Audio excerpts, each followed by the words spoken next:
It's June 10th, 1995, and this is the 120th Commencement from the University of Washington in Seattle.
On this special occasion to honor the 8,800 students about to graduate, a day they will no doubt remember the rest of their lives.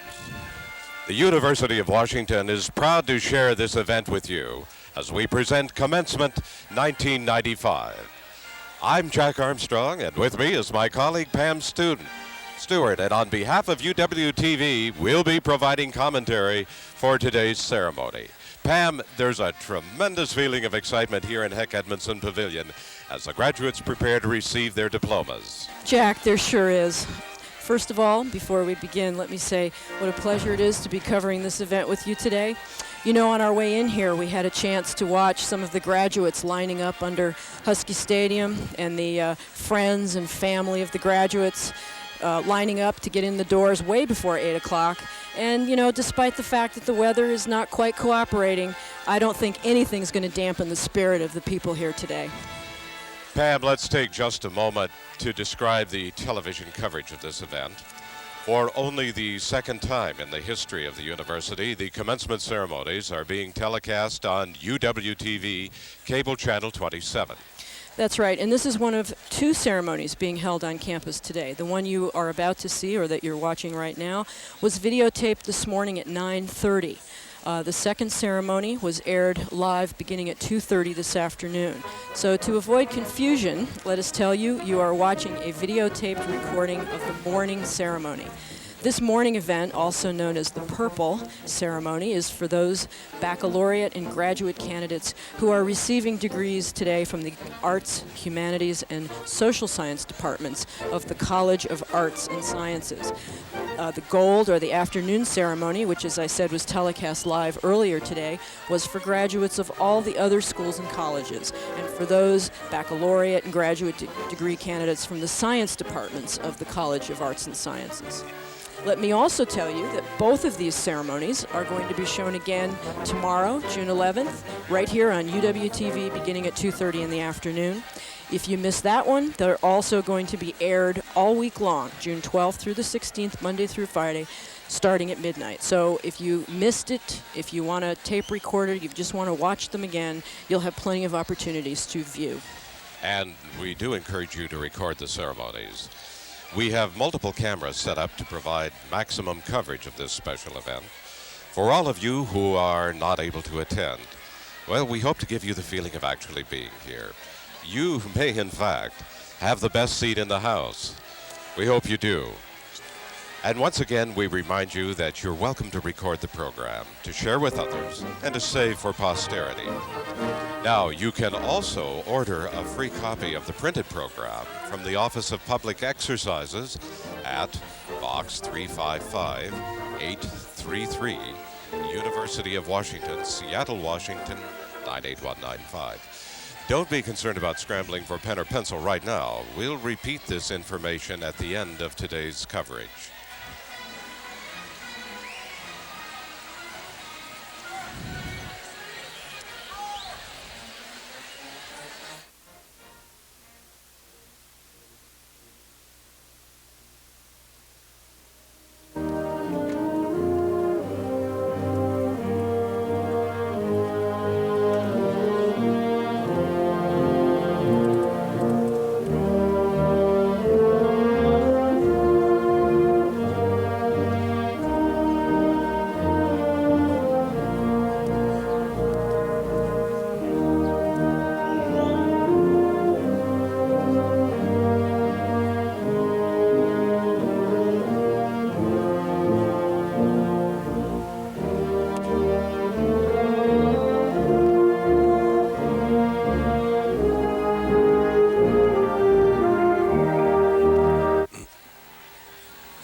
We don't have any.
We're watching as the 120th commencement exercises at the University of Washington continue. You know, Jack, we should take a minute here to talk about participation in this ceremony.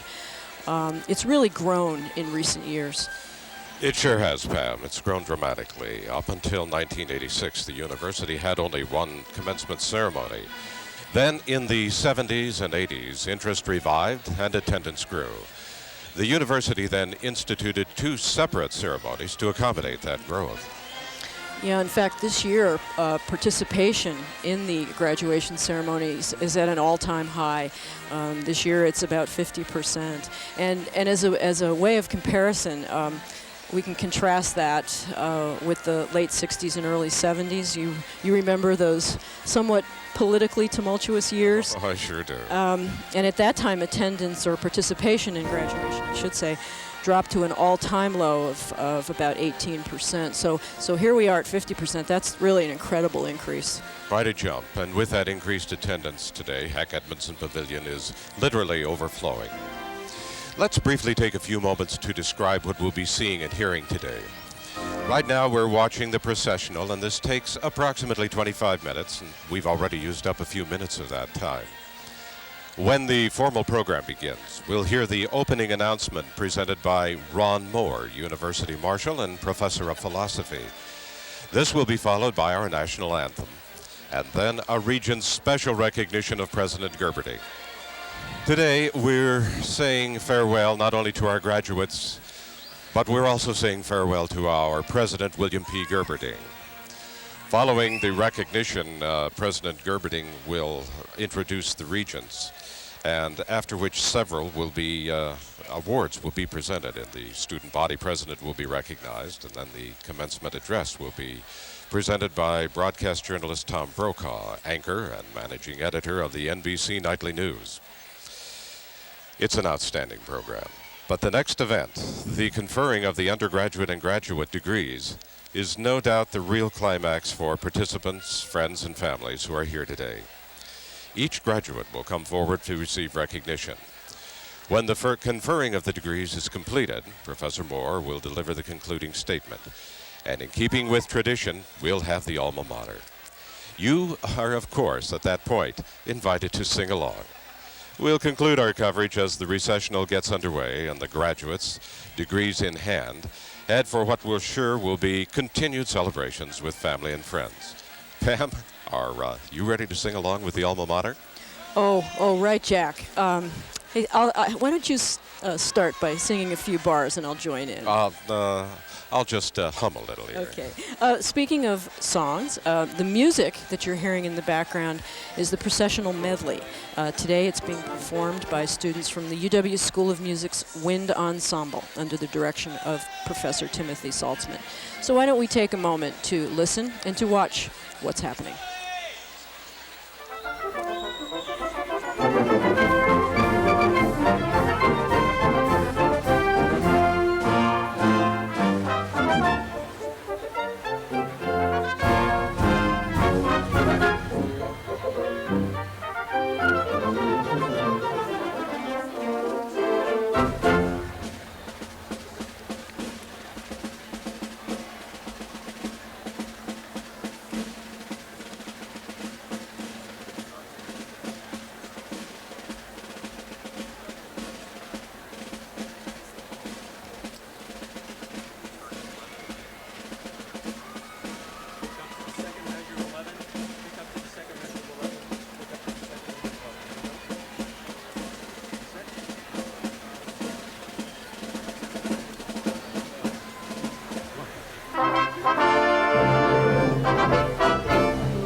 This is UW-TV, Channel 27. We're here at the commencement exercises at the University of Washington.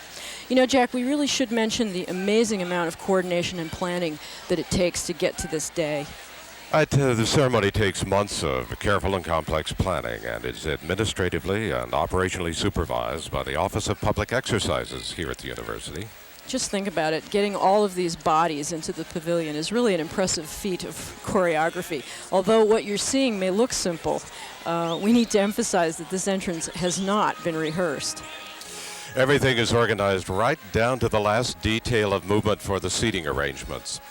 The volunteer marshals receive their written marching instructions prior to the event, and they have a brief opportunity to review procedures with colleagues at the pavilion on the day before graduation. They meet the graduates for the first time on Saturday when they assemble outside Heck Edmondson Pavilion under the north stands of Husky Stadium. As they enter, there are 2 blocks of seating being filled by 4 lines of people simultaneously. And remarkably, with multiple lines moving simultaneously, they get there on time and seated properly without incident. Well, we sure hope that's the case. You know, Jack, I come here a lot to watch basketball games, and I'm just amazed by the transformation of this cozy old basketball arena into this showplace today for graduation. It is really remarkable. Remarkable, yes. Easy, not even close. Yeah, it takes a whole month to get this place ready for today, beginning with the removal of the basketball court and all the preparation of the flooring, which requires multiple coats of wax for a rich, luxurious shine. You know, I watched them putting up the flags earlier this week, the ones that are hanging over the stage at the east end of the pavilion. That was really an incredible task. The American flag alone is 50 feet wide, so and it's an impressive sight. The U used to provide its own stage, but now has an outside contractor provide the service. It's a major amount of work, starting with the construction of the platform, then the ramp, the stairs, and finally the podium. And this is all followed by the miles and miles of wiring that have to be laid down, and we can certainly attest to that. And add to that the carpeting, the drapes, and the other touches. and all to be complemented handsomely by the potted trees and flower boxes. And you also mentioned earlier the choreography required to get more than 2,000 people seated in here down on the floor. Amazing. And then what happens? They get to dismantle everything and start all over again next year. And by this time tomorrow, Pam, this room will be completely changed again.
The 120th Commencement at the University of Washington. This is a pre-recorded telecast of the first of two ceremonies held today, awarding degrees to the candidates of the College of Arts and Sciences. In recent years, the large number of graduates has created the need for two separate ceremonies. This is the purple ceremony. The gold ceremony was telecast live earlier today, and both will be re-aired throughout the week.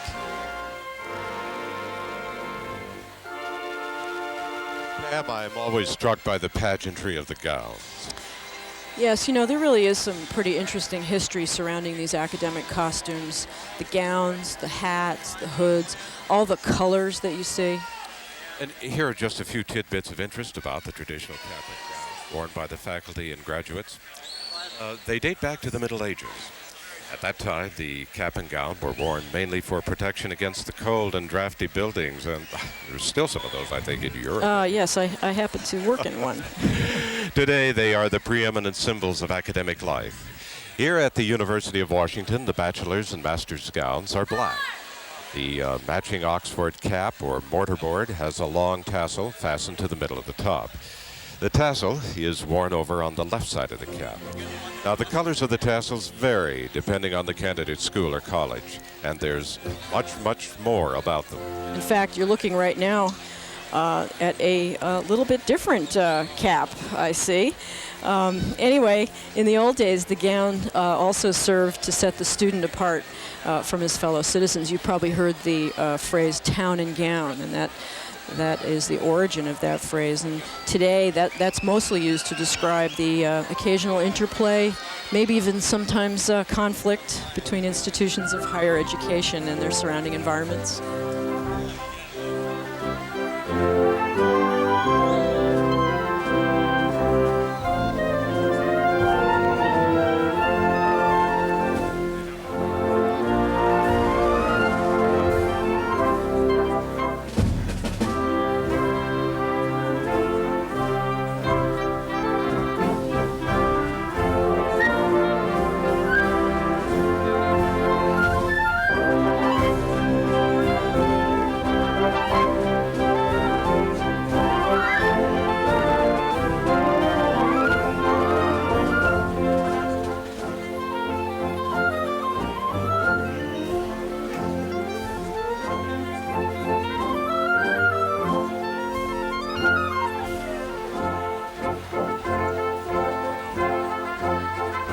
Jack, I want to say a word about the dais in front of the arena. And that is reserved for some of the VIPs at today's event. And you see some of them are already seated there in the back. And those are faculty, and there are quite a few faculty participating today. In fact, I understand it's a record number of faculty. Some of them are on the floor as marshals directing the students into their seats.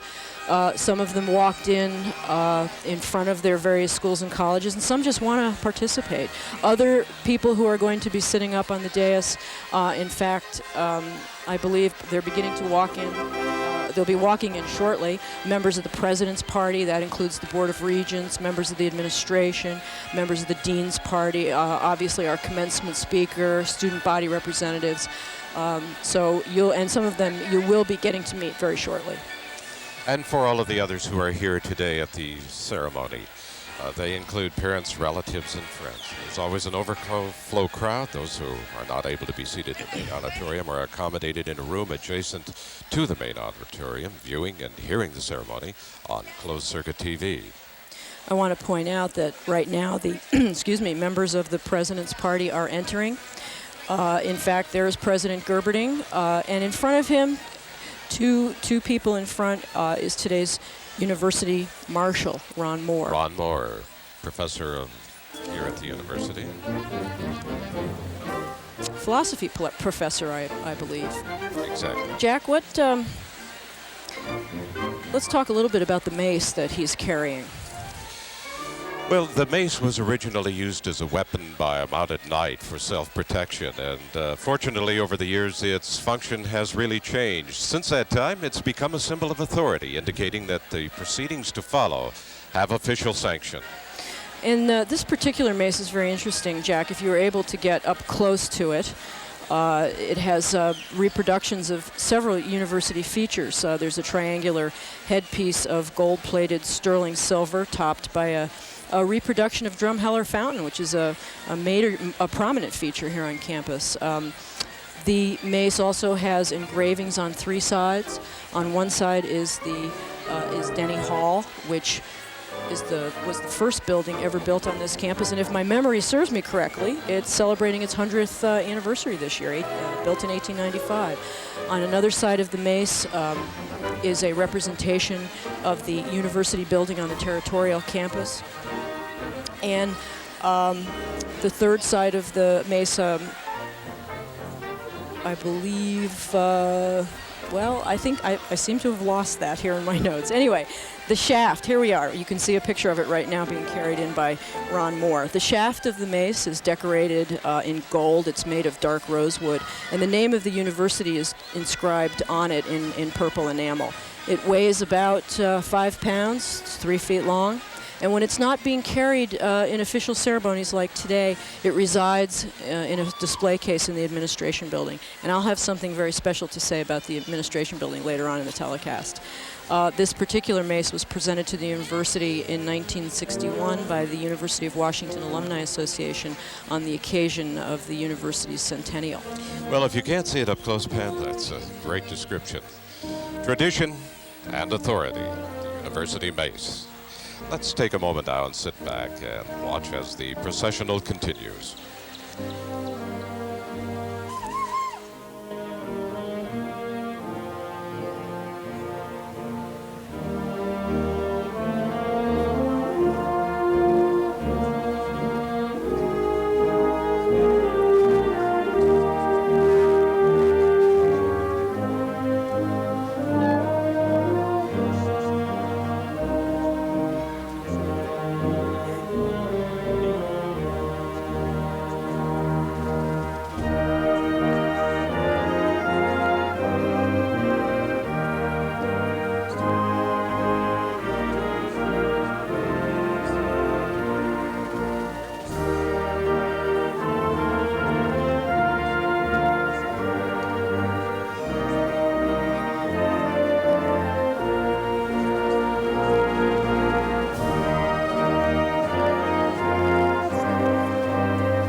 Jack, we're watching as the President's Party makes its way to the podium. This year, as you know, we have a distinguished commencement speaker, NBC News anchor Tom Brokaw. And I want to say a bit about the tradition of the commencement speaker. Prior to 1990, it has always been the president of the university, and beginning in 1990, that was changed. In fact, the first commencement address not given by the president was given by someone who's now a regent, former governor, university president, and U.S. Senator Dan Evans, and he's up there on the dais today, and he'll be introduced to you in a bit.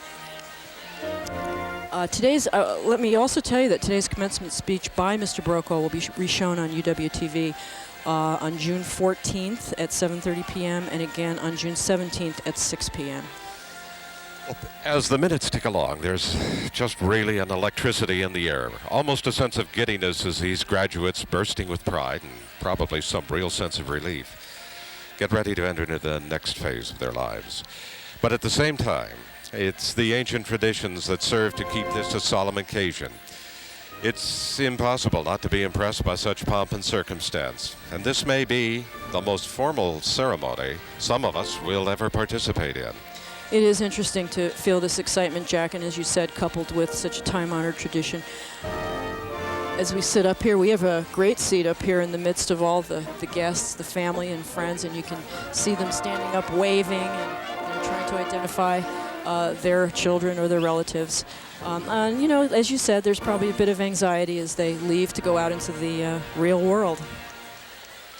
Well, we're close to the time of the beginning of the formal program, so now we invite you to sit back and relax and watch the events of the 120th commencement of the University of Washington as they unfold.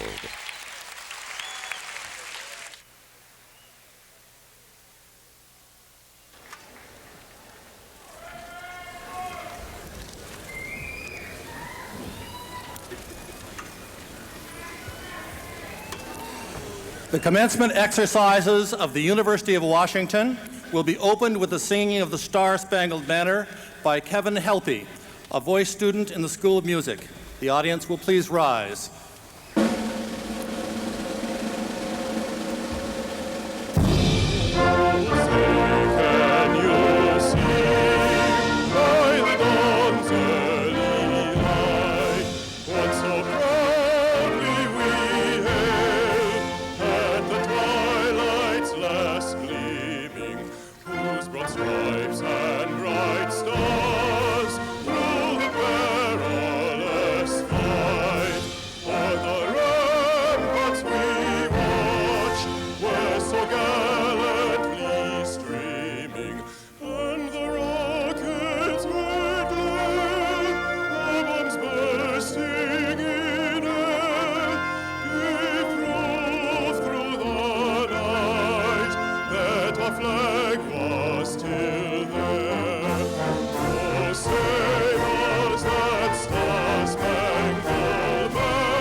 Please be seated.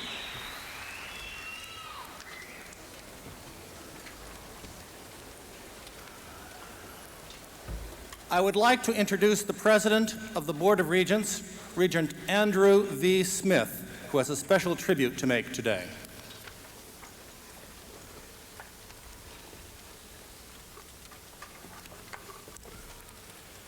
This is President William P. Gerberding's 16th and final University of Washington commencement ceremony.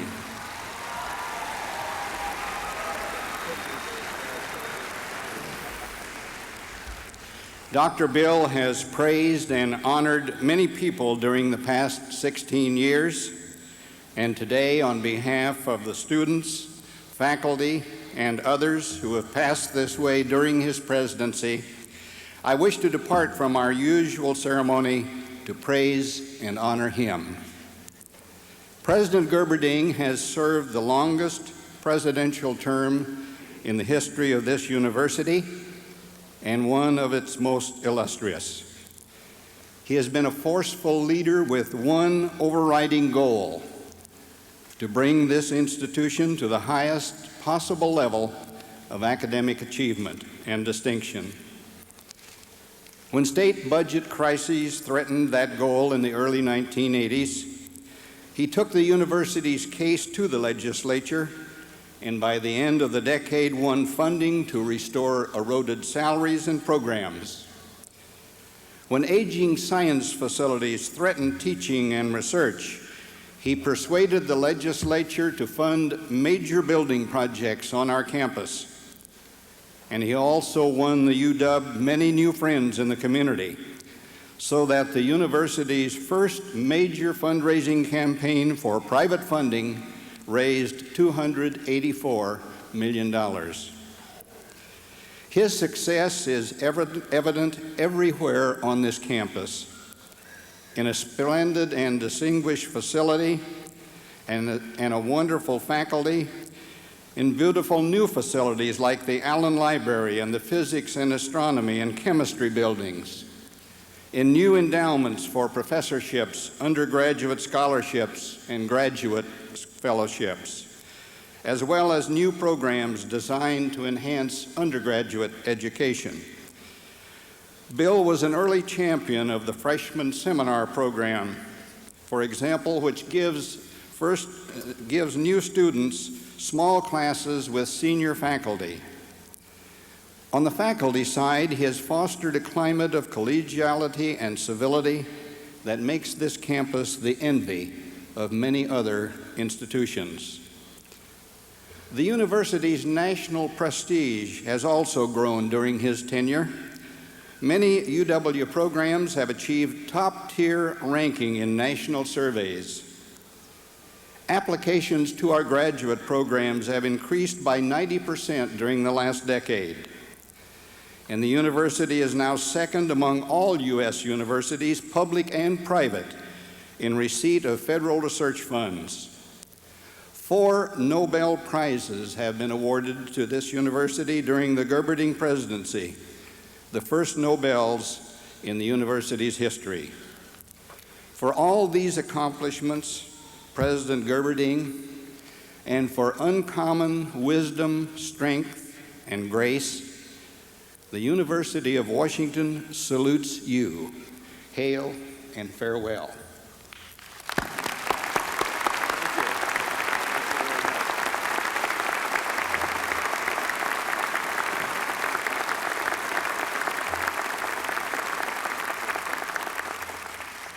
It is now my pleasure to introduce to you Dr. Gerberding, who will preside over these ceremonies. Bill?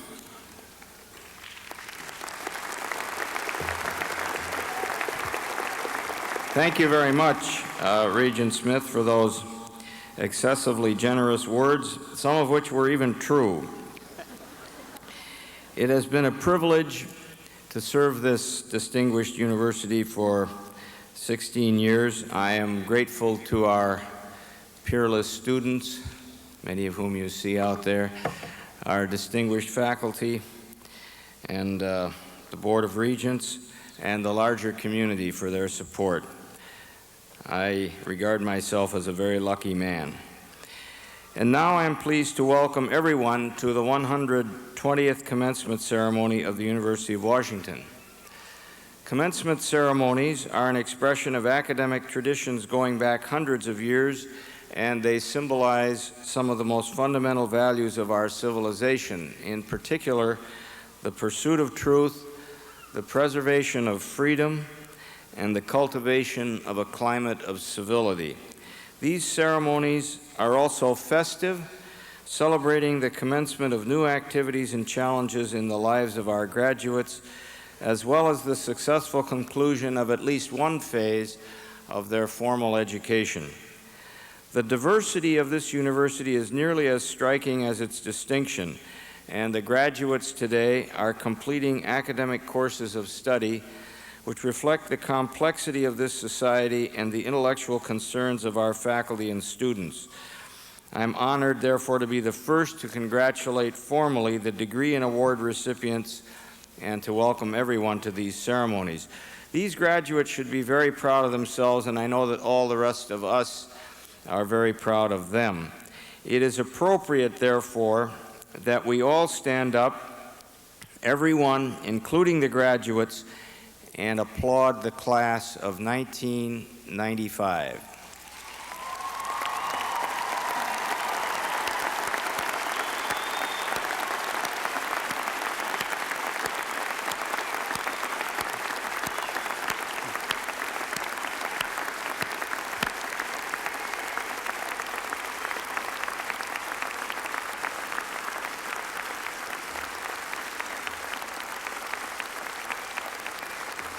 And now I think the graduates, while they're standing, I think the graduates should applaud those in the audience who have supported them through the years, perhaps even contributed something.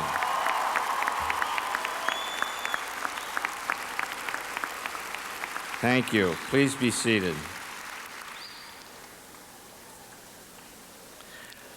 Some statistics may be of interest to you. Over the past academic year, 6,000 students have earned the bachelor's degree, and more than 8,800 new degrees overall have been awarded. About 52% of the bachelor's degrees and 51% of the master's degrees were earned by women.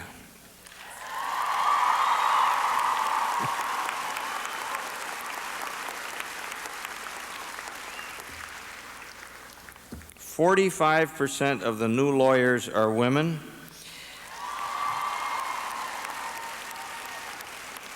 As are 47% of the new physicians.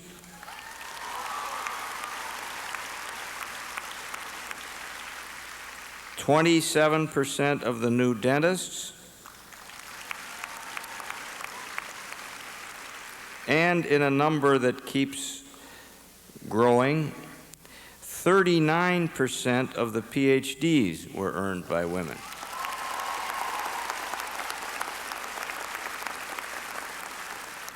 If one wanted a snapshot of what is happening in this country, at least at one level and on one plane, those statistics would be of some interest. Over 4,400 of this year's graduates are participating in the two ceremonies today, and many others have participated in separate ceremonies in various schools and colleges, and some are doing both. Each year, the number of students participating in these ceremonies has increased, and as far as we can tell, the number this year is the largest in the history of the university. We're very pleased to have you all here. Because of the resurgence of interest in ceremony and graduations, we hold two ceremonies university-wide. This morning we honor the graduates from the College of Arts and Sciences and from their programs in the arts, humanities, and social sciences. This afternoon, graduates of the College of Arts and Sciences science departments and the university's other schools and colleges will march in another ceremony. The splendid music you've been listening to during the processional, and which you will be hearing more of later in the program, is provided for us this morning by students from the School of Music's Wind Ensemble under the direction of Professor Timothy Saltzman. As you can tell, they're gifted, and we appreciate their participation.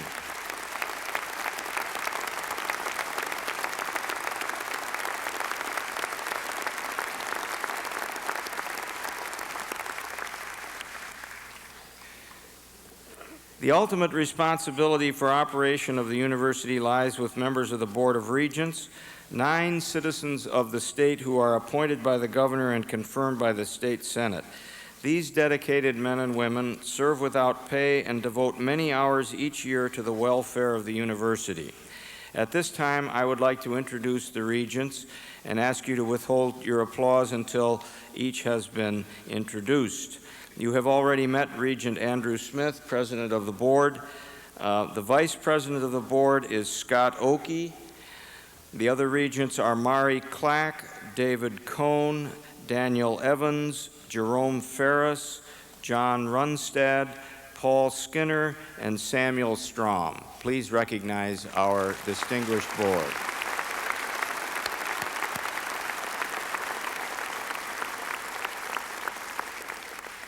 In addition to the regents, we have seated on the platform this morning the chief academic and administrative officers of the university, including the provost, whom you will meet in a moment, the vice presidents, the dean and associate deans of the College of Arts and Sciences, chairs of departments in the college, the leadership of the faculty senate, the elected student leadership on campus, the president of the Alumni Association, and faculty members, professors emeriti, and other representatives from the various schools and colleges and departments of the university. I would also like to acknowledge the more than 150 members of the faculty here today serving as commencement marshals. Their names are listed on page 7 of the commencement program. The provost is the chief academic and chief budget officer of the university. David Thorud, Dean of the College of Forest Resources, has been the acting provost since last August and has done a splendid job in that demanding role. Provost Thorud will present this year's Teaching and Public Service Awards.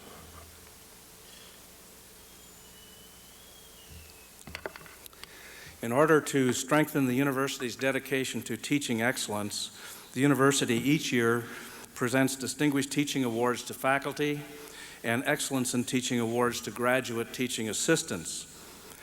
Many elements of the university community participate in the process of identifying and selecting those who rank foremost among their peers in teaching excellence.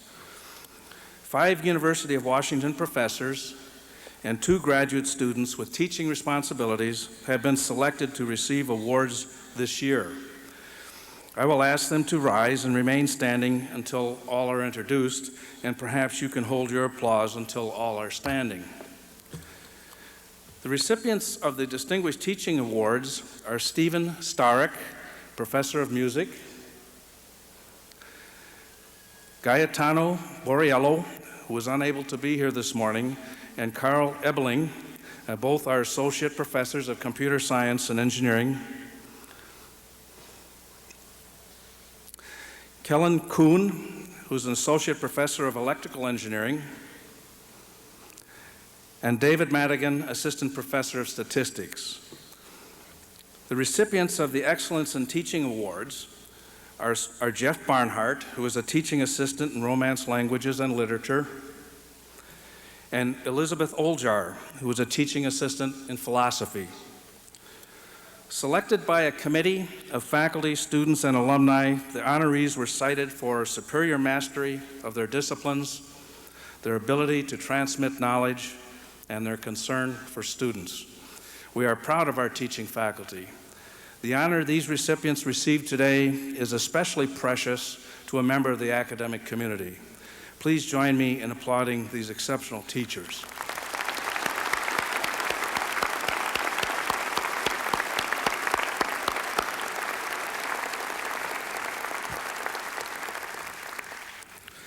The university also presents an award in recognition of outstanding public service on the part of a university faculty or staff member. This year's recipient is Dr. Peter K. Domoto, Associate Professor and Chairman of the Department of Pediatric Dentistry. Would Dr. Domoto please stand?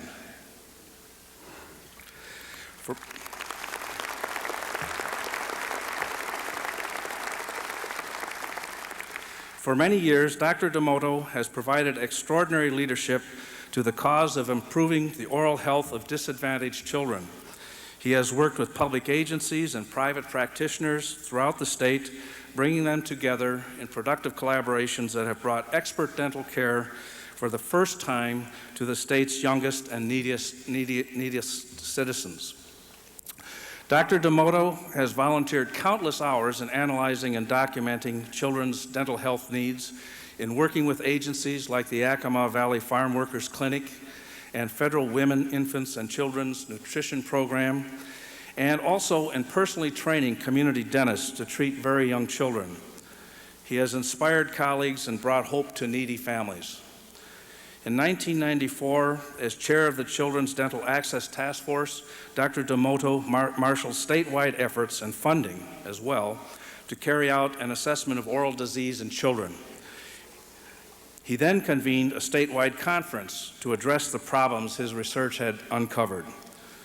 For a long career of using his professional gifts in creative and dedicated service to the health of needy children, the University of Washington commends him.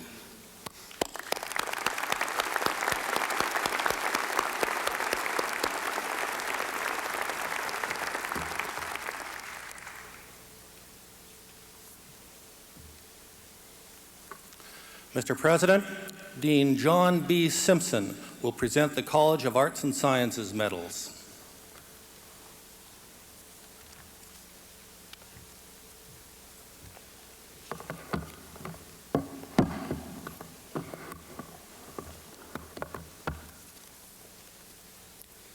Among the students who are graduating with honors in the College of Arts and Sciences, the college would like to recognize the outstanding senior majors in each of the major subdivisions of the college. These students were selected by a college faculty committee independent of the committee that selects the president's medalists. The basis of the awards is high scholarship, as well as the level of and the challenging nature of courses taken. The outstanding graduating senior in the arts is Emily Marie Weeks. In the humanities, it is Kimon Lieberman. In the sciences, it is Eric Joseph Novak. And in the social sciences, it is Peter Joshua Bradley. I would like to ask Ms. Weeks, Ms. Lieberman, Mr. Novak, and Mr. Bradley to come forward and receive their medals.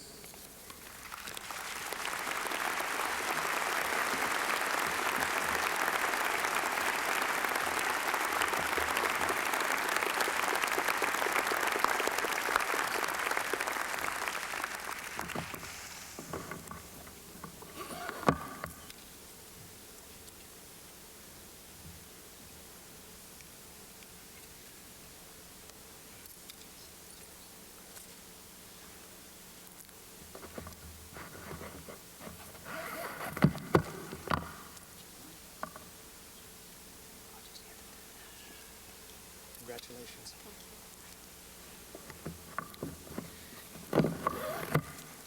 Peter?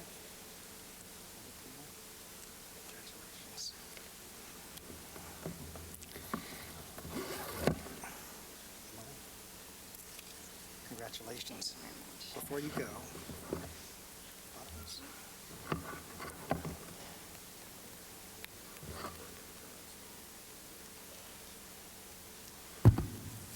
congratulations and thank you.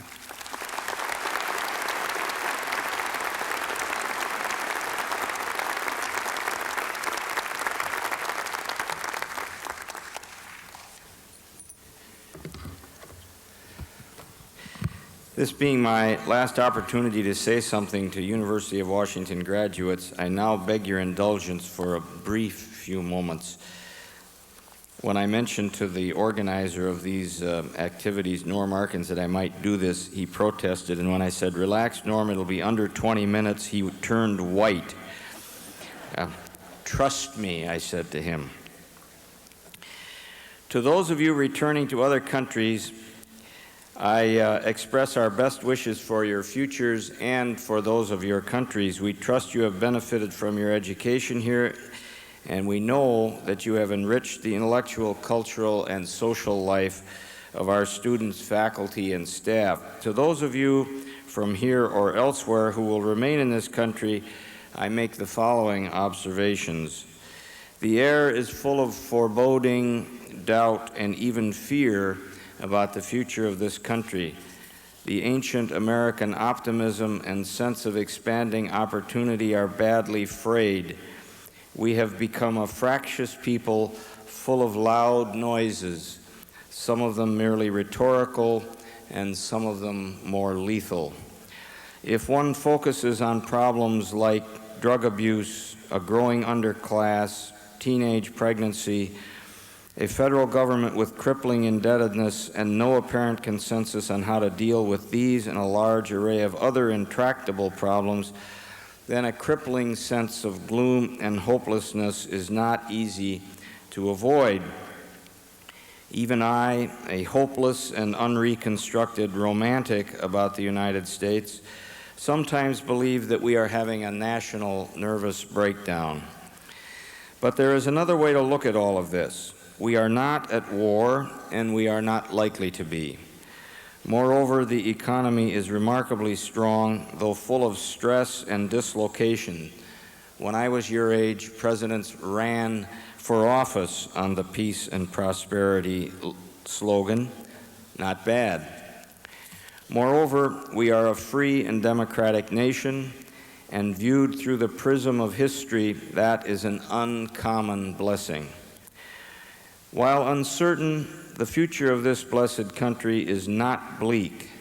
It is, in my view, exciting and promising. You, as citizens and as graduates of this splendid university, which itself is the expression of a progressive and free citizenry, are the beneficiaries of the traditions and conditions I have just mentioned.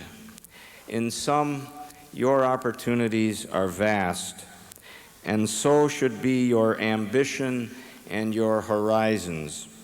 Your university looks to your individual futures with optimism and confidence. Go forth with your heads high, and we will follow you with pride and affection. Since 1932, we have presented a medal to the graduating senior who has achieved the most distinguished academic record at the university. Will Eric Joseph Novak please come forward again?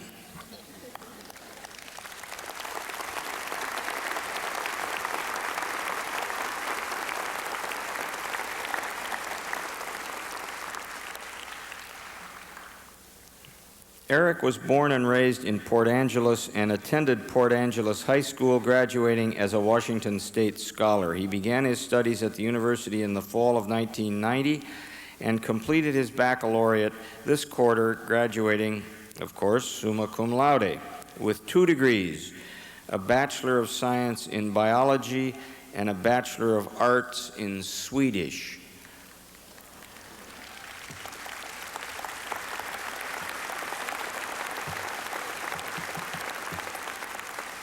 Turns out his mother is Swedish. He's cheating a little on us here. He is a member of the Golden Key National Honor Society, one of several organizations that have awarded him scholarships. And he held a Barry M. Goldwater Scholarship in the Natural Sciences during 1993-94, a very prestigious award. While the grade point average is not the sole determinant of this award, the committee that selects the recipient looks at other things as well, such as the number of honors and upper division courses and other factors. Grade point average is nonetheless important. Most of us need not apply. Eric is graduating today with a perfect 4.0 average.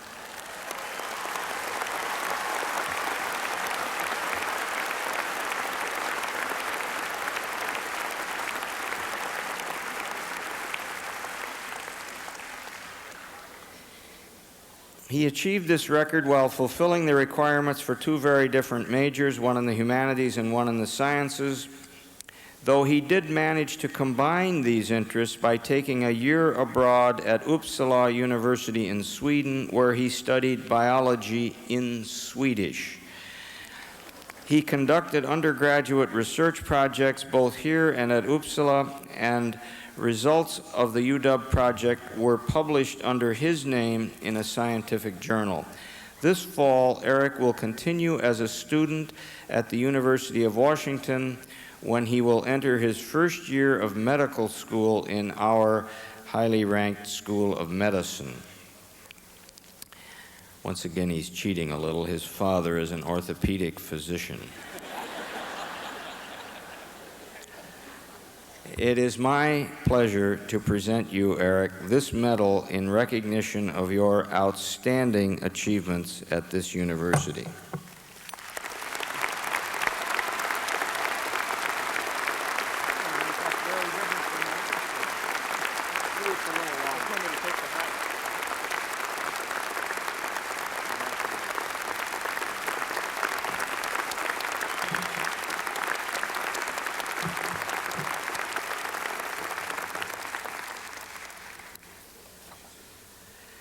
At this time, I would also like to recognize those students who were candidates for the President's Medal by virtue of their achievements of a nearly perfect average of 3.93 or more in their undergraduate work.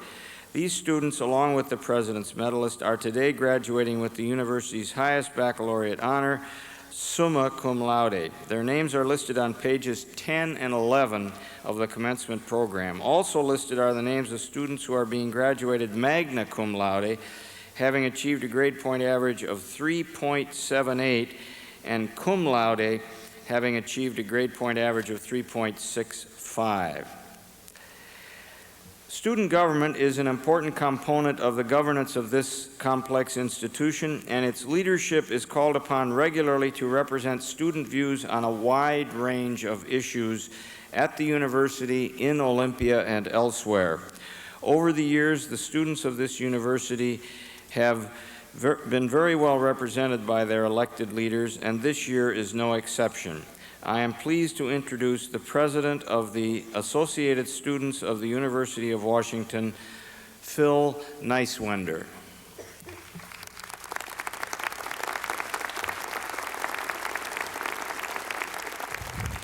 It's kind of hard to follow Eric Novak, but I'll try. Thank you, President Gerberding. I feel truly privileged to be a part of the last pack of Huskies to graduate under your tutelage. And thank you, family members and friends who have helped all of us graduates make it through school. We really couldn't have done it without you. As I was thinking about what I wanted to say here today, I started thinking about all the things I would miss about college, but mostly I started thinking about all the things I would enjoy about graduating.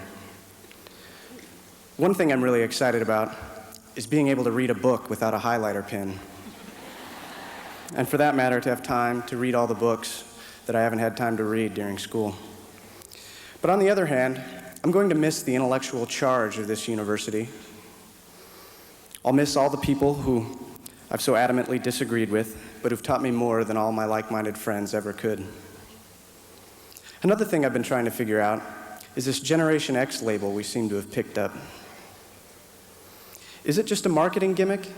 Or are we, in fact, a bunch of slackers living in a privileged dream world? I believe it's a little of both. But whatever the case, we must live out our dreams rather than live in that dream world. We cannot live in virtual reality. Instead, we must live in what can often be a cold, hard reality. In so doing, we must continue our intellectual pursuits, no matter where our future takes us. As a great Jewish scholar and theologian, Abraham Heschel, wrote, "The essential value of the intellectual experience is the experience itself.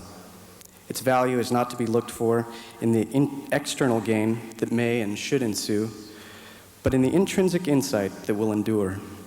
He went on further to state that a life without demands on the mind, heart, body, and soul, a life without constant intellectual effort, spells the doom of culture.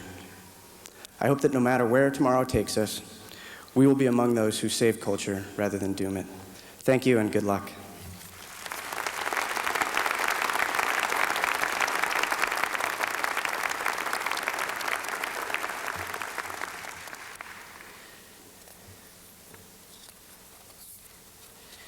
Thank you, Phil.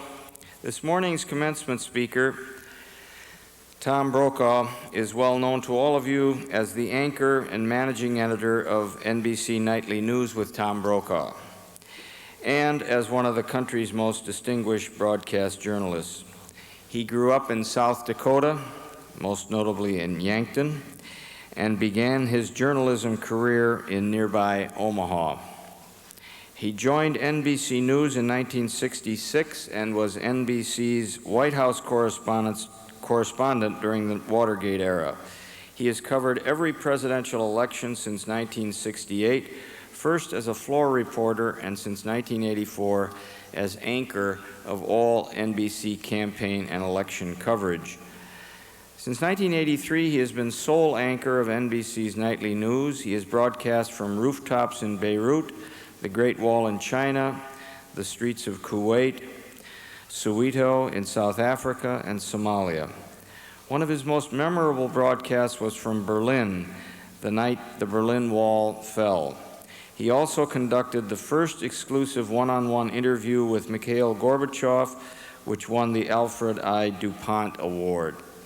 He has received numerous other awards for his work, including an Emmy for the NBC News special China in Crisis, and a 1990 award from the National Conference of Christians and Jews for advancing the understanding of religion, race, and ethnicity. He has written for such publications as the New York Times and the Washington Post. He is a trustee of the University of South Dakota, his alma mater, and of the Norton Simon Museum, and he is an advisor to the Asia Society. It is a great pleasure and honor for me to introduce to you Tom Brokaw.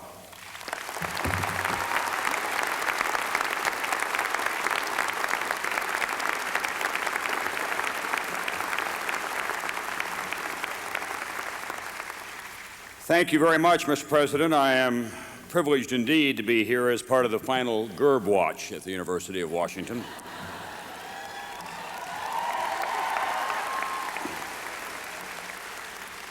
I am here in large part because I wanted to, in my own small way, pay tribute to this remarkable man who has served this institution so well. It's not always easy being the public president of an institution of higher learning, but I think that it's well known across the country that Bill Gerberding has done this with great distinction. I have often heard him described as being irreplaceable, but until I watched the Regents in the last year, I had no idea of the true meaning of that phrase. This is an unusual occasion. We have gathered on the stage here the Regents of the University of Washington in a rare public meeting. So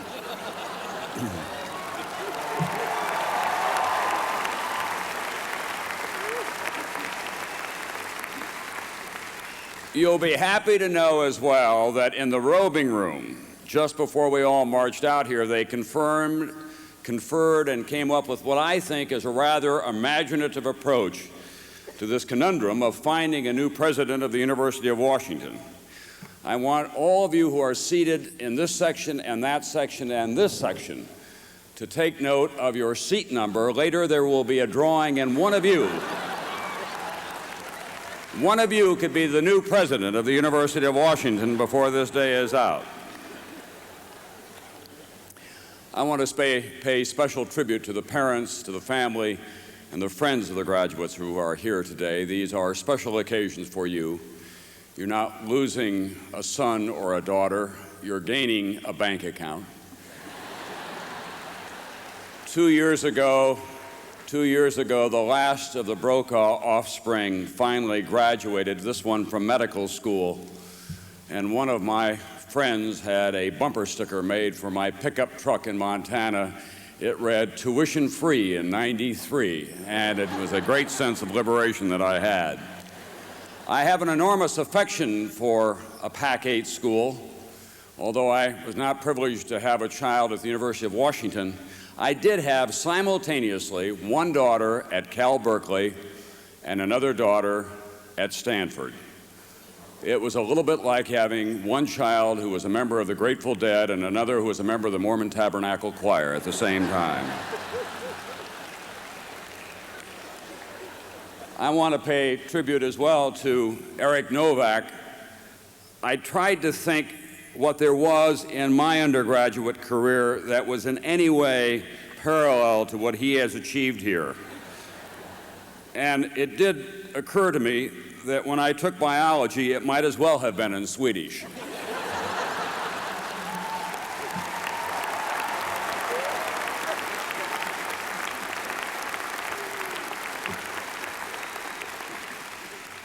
I too had a perfect 4.0. Alas, mine was cumulative. Eric, congratulations, and we hope that you'll have a long and distinguished medical career.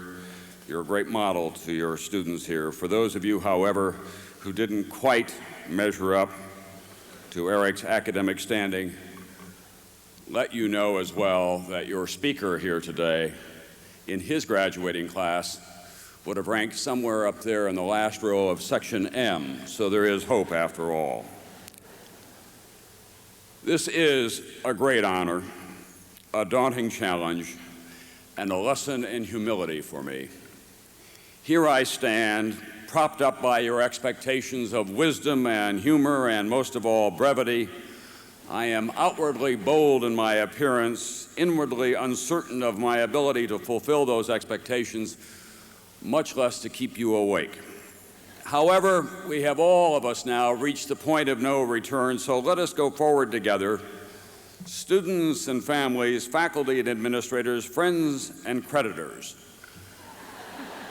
We have lives to live, careers to pursue, passions not yet realized, wonders to behold, and parties to attend.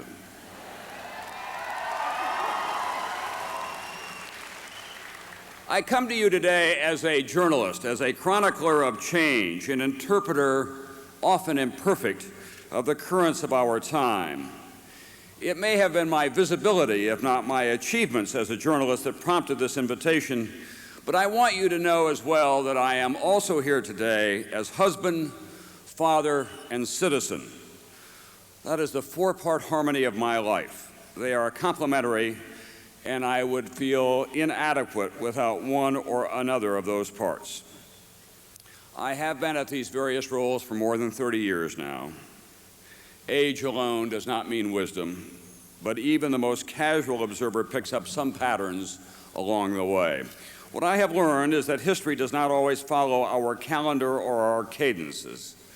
It has a way of shocking us or surprising us, extracting a terrible price in the process. We have been witness to that again recently in the heart of Europe, the heart of Africa, the heart of Japan, and in Oklahoma City, in the heart of America. Of course, we have also been witness to the pleasant surprises of history, the liberation of Eastern Europe and what was called the Soviet Union, the liberation of South Africa, the flickering glow of political and economic democracy in South America, the uncertain but growing sense that the political ideals of the Age of Enlightenment can be realized in the East and the South, as well as in the West. The next class of undergraduates to enter the University of Washington will be the last to graduate before the millennium.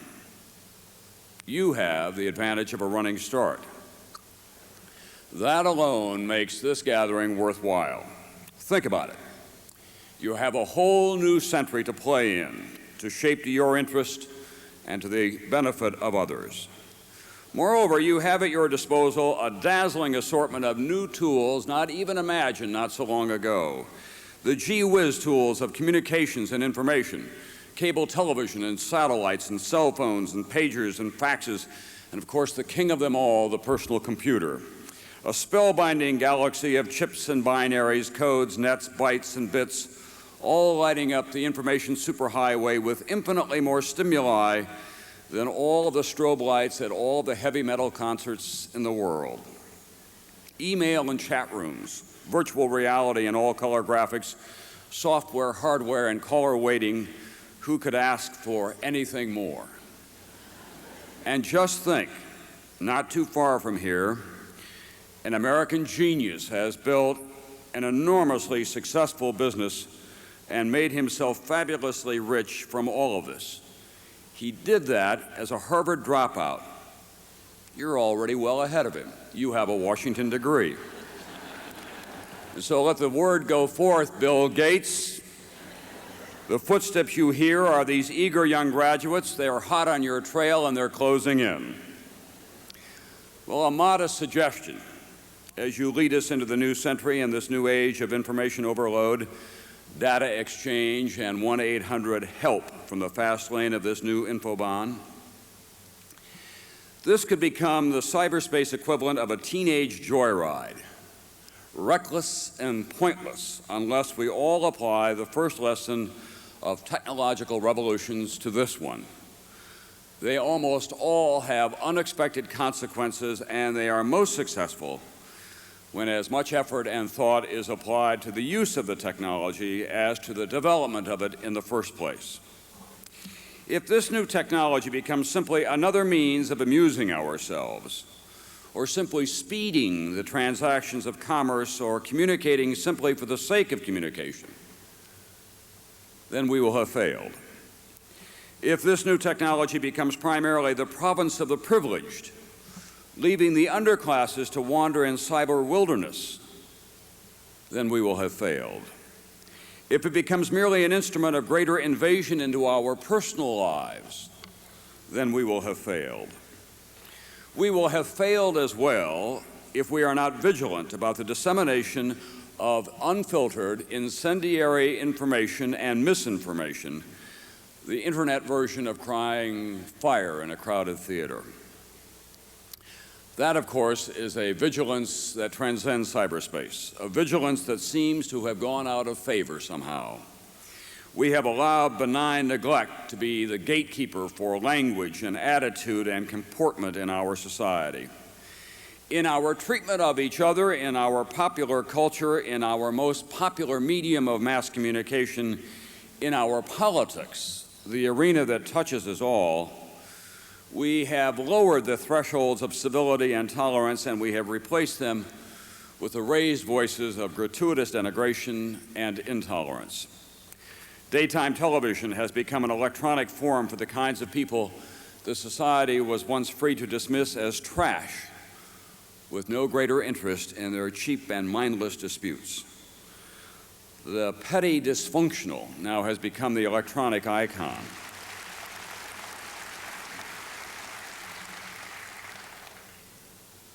Cato Kalin, a material witness in a brutal double murder, has become the boy toy of people who should know better. It took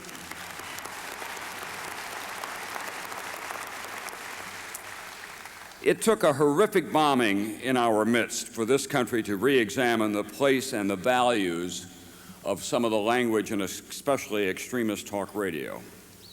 Just as the reckless rhetoric of the left in the 1960s could not be separated from the acts of that time, neither can the extremists who have found profit in the other end of the political spectrum be excused this time.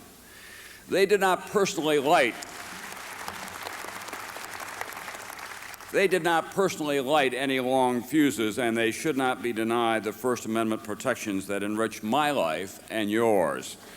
But just as we expect our judgments and our declarations to be critically reviewed for fact, merit, and effect, so should they. Popular music, film, and television commercials, three of the most powerful influences of the young of our time, are now heavily laced with the arsenic of confrontation and the intimation of violence if not the fact. The political playing fields of America too often more closely resemble WrestleMania, those contrived television matchups in which fakery and bombast and costuming count for more than talent and skills dependent on strength and strategy. In too many campaigns for high office in our land these days, dialogue and discourse have disappeared, replaced by the cheapest of the soundbite demagoguery of our time. Alas, the language and the dialogue of political journalism at too many levels is afflicted with the same cancerous genes. We're better than this, or we should be. These patterns have consequences. If we allow the lowest common denominators to set the pace and rhythms of our lives, we will lose our way. If we fail to engage each other in first a dialogue and then in a common commitment to standards of excellence, if we fail to honor tolerance, and compassion, then we will have squandered opportunities other young people in other societies can only imagine. There is a place in America to begin to make a stand. I believe in it passionately. I am a product of it. It is the great leveler of American society. You are a product of it. It is public education.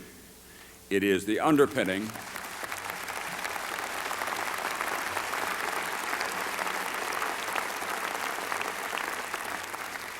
Public education is no less than the underpinning of our cultural and political system. It is the great common ground. Public education is the engine that moves the society forward toward a common destiny. It is in desperate need of overhaul and renewed maintenance. Plainly, we should reserve for ourselves the right to choose educational institutions that add other values, religious or social or cultural. However you choose to educate your children, you should not forego your obligation as a citizen to the place of public education. It is in public education that the American dream begins to take shape.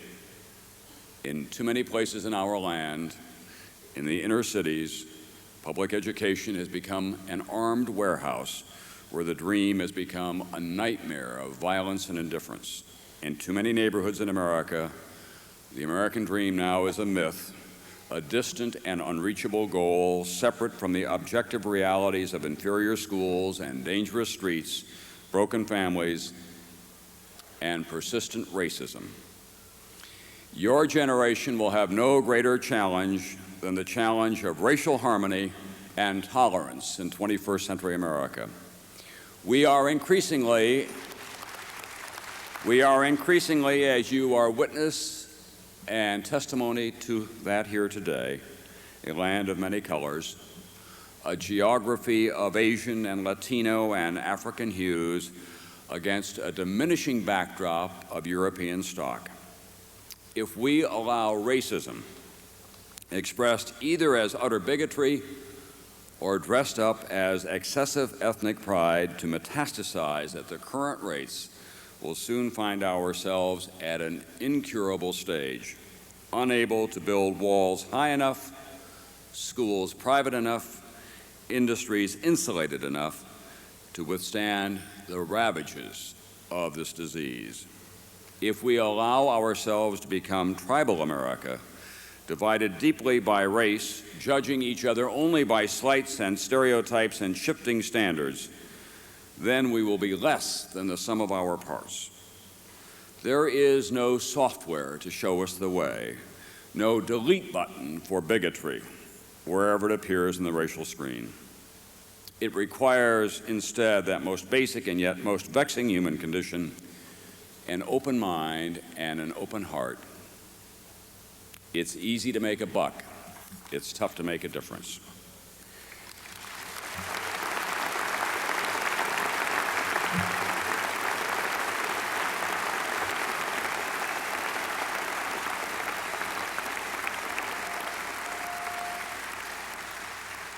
We're living through what I call the age of anxiety, a time when we're navigating without compasses through new territories. All the old markers have been swept away by the winds of change. There's no longer a bipolar world, East and West, Washington and Moscow, the two great nuclear powers dividing up the world in a tidy but dangerous fashion. The global economy now has stripped America's sense of economic smugness. We remain the great locomotive that drives that new economy, but this engine is much less dependent now on workers who could only offer a strong back and good hands and a good attendance record. Our institutions are under strain, government, family, faith. Their place in our lives is more complex than it was when your parents or grandparents were coming of age. Some of that is the result of size or new pressures or both. But whatever the cause, no society can thrive or endure, especially a society in which there are so many moving parts, if there is no connective institutional strength. This great university and what you have achieved together is a tribute to that truth. Your degree from this institution is a passport of the privileged. It takes you almost automatically into the higher strata of the universe in which you live. Think of it as more than that, however. Think of it as a ticket to a new revolution in American life, a revolution in standards in which we raise the thresholds of excellence, not lower them. A revolution that reignites the old themes of democracy, the dignity of all of the people, not just rich people or educated people or white people, but all of the people. Your immediate concerns, understandably, are jobs and careers and relationships. Indeed, they will remain the primary focus, for they are the heart of personal happiness and survival. However, your legacy, the measurements by which your time will be marked, will be the values that you embrace.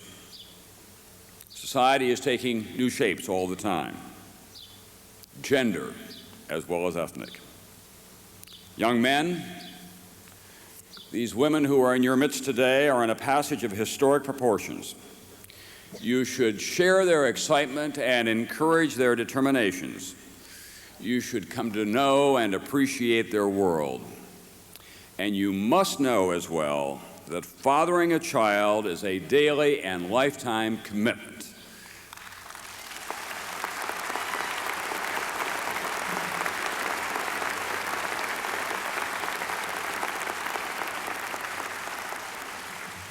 Young women, you must remember that life is also about proportion and choice. Motherhood is not incidental to a lifetime of fulfillment. To all of you, know this: there is no richer life than the one that you will lead together with common values and common respect for each other's special qualities, whatever the gender. 50 years ago, this spring, 1945, another generation of young Americans marked a special time in their lives. Together with the British and other Western allies, and especially the Russians, they had just won the war against one of the great menacing forces in the history of mankind, Adolf Hitler and Nazi Germany. They were about to do the same against imperialist Japan. They did no less than save the world. Captain Scott F. O'Grady, fresh out of the woods of Bosnia, is their direct descendant.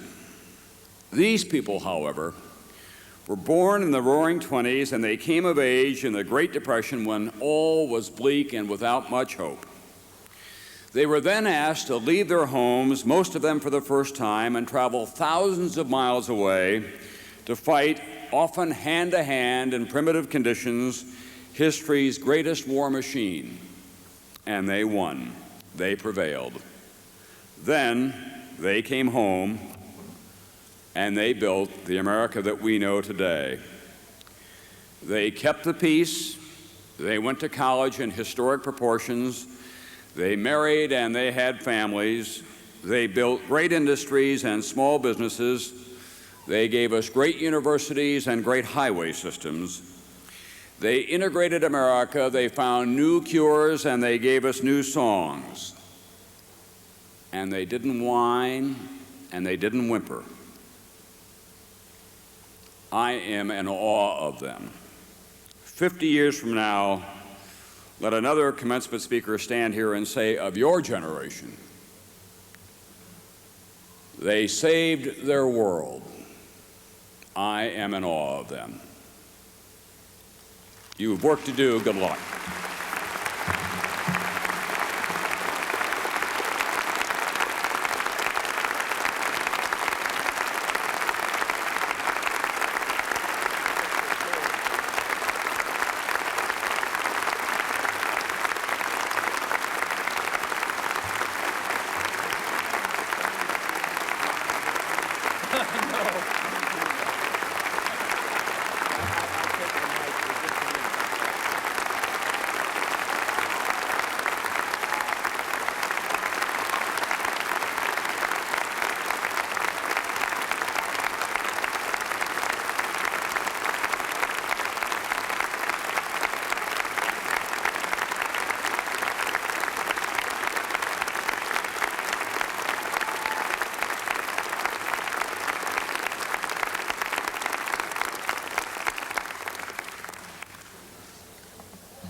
Tom, thank you very much. You did us a great honor by coming here, and perhaps a greater honor by the depth and seriousness of your remarks. I would like to say to this audience that in this trumped up, hyped world we live in, it's not every day that one can say this. The speaker here today wrote that speech himself.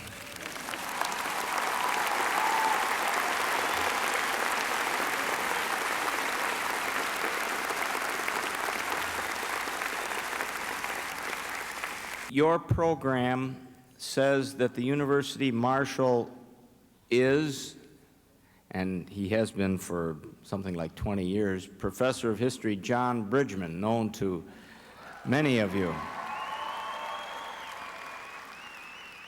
But this marvelous figure on my left here, who is in fact the University Marshal today, is not John Bridgman.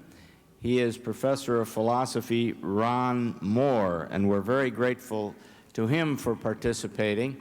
He is also, like John Bridgman, one of our most distinguished and most popular teachers. John Bridgman broke his foot. I have not forgiven him, but the arrival here of Ron Moore almost induces me to do so. Professor Moore.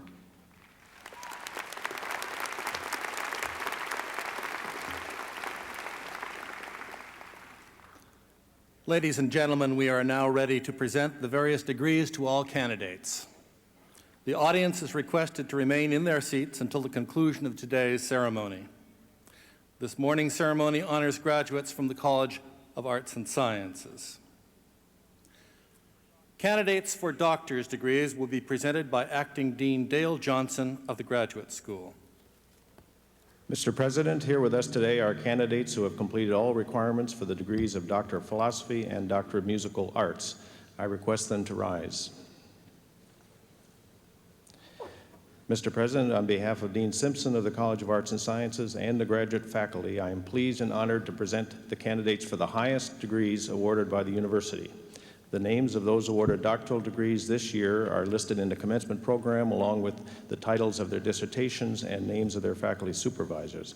I recommend that these candidates be awarded their respective doctoral degrees. On behalf of the Regents and the graduate faculty, I am pleased to confer upon you your respective doctoral degrees. Congratulations. You have achieved high academic distinction, and we salute you. You will be presented today with a memento of this graduation exercise. Please come forward.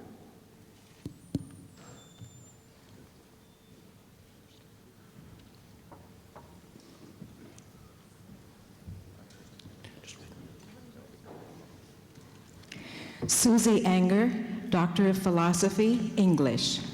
Thomas Jacob Bittner, Doctor of Philosophy, Philosophy.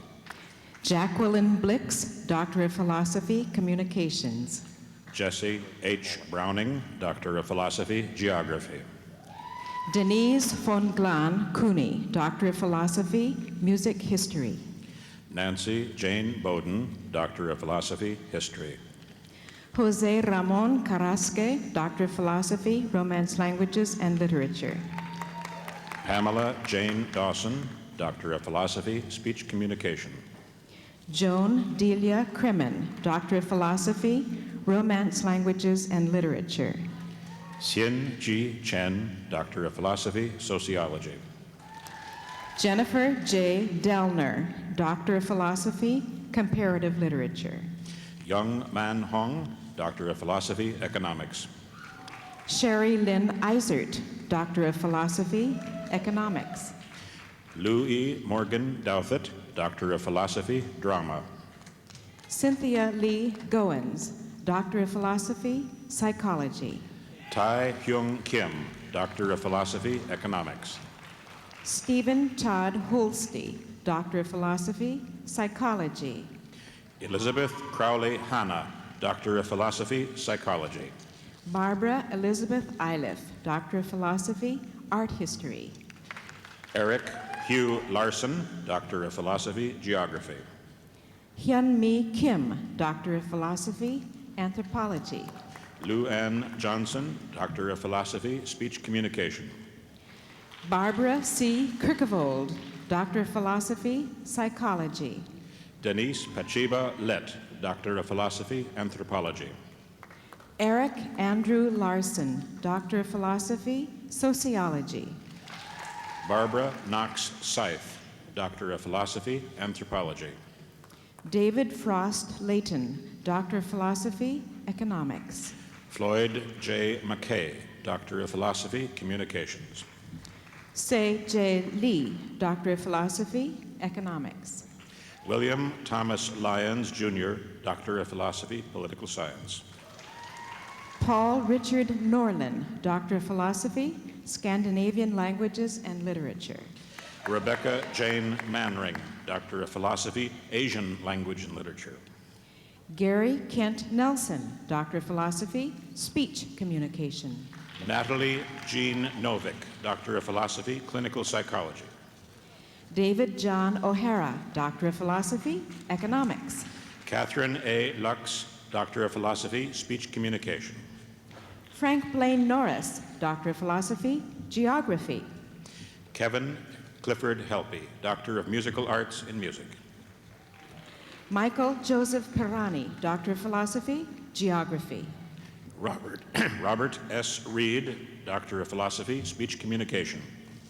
Ellen Rees, Doctor of Philosophy, Scandinavian Languages and Literature. Tivan Reddy, Doctor of Philosophy, Political Science. Shi Fen Tu, Doctor of Philosophy, Psychology. Eunice V. Robeck, Doctor of Philosophy, English.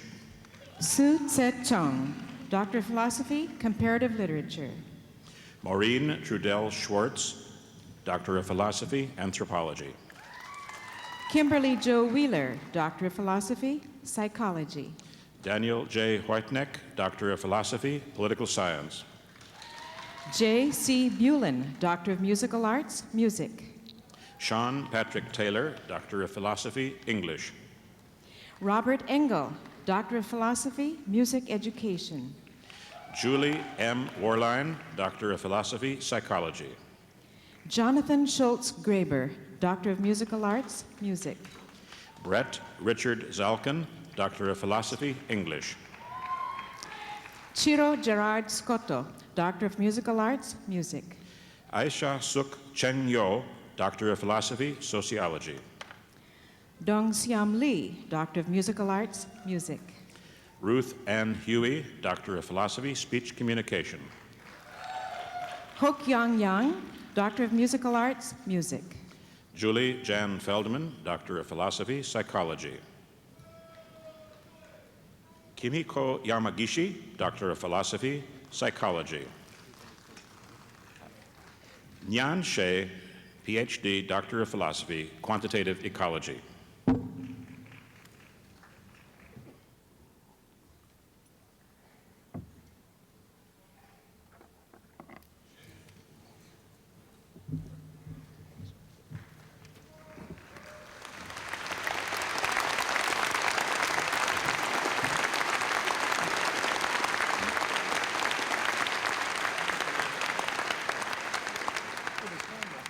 Candidates for master's degrees will be presented by Dean Johnson of the Graduate School.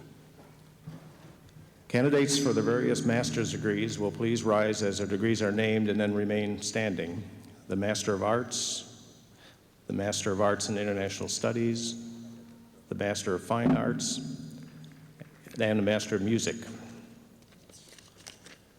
Mr. President, on behalf of Dean Simpson of the College of Arts and Sciences and the graduate faculty, I'm honored to present these candidates to receive their respective master's degrees. On behalf of the Regents and the graduate faculty, I am pleased to confer upon you your master's degree. Congratulations, you will be presented today with a memento of this graduation exercise. Please come forward.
Mr. President, candidates for bachelor's degrees in the various departments and schools in the College of Arts and Sciences will now be presented to you.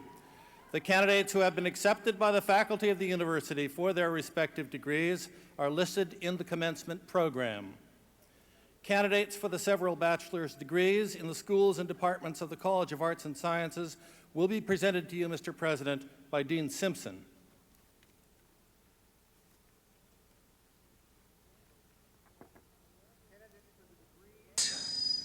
Candidates for the degrees of Bachelor of Arts, Bachelor of Fine Arts, Bachelor of Music, and Bachelor of Science will please stand.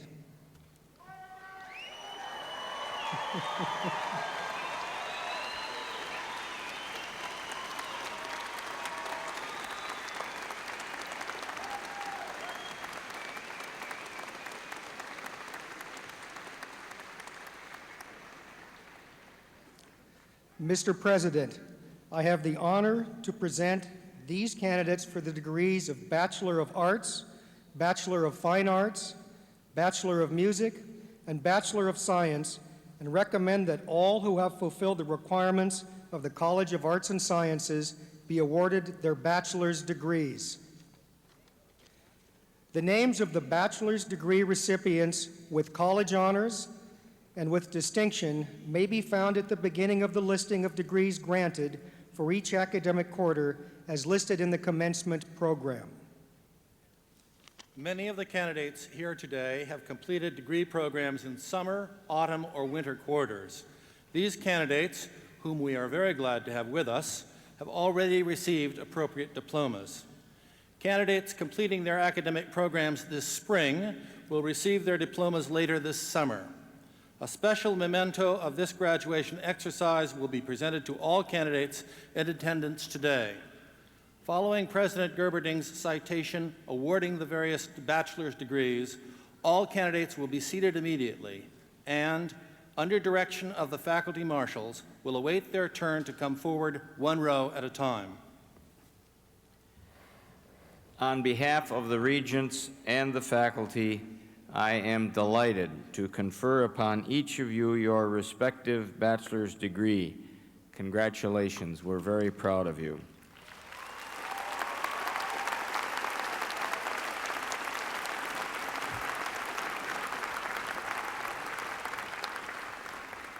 I now ask you to be seated and await your turn to come forward.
You're watching UWTV, cable channel 27.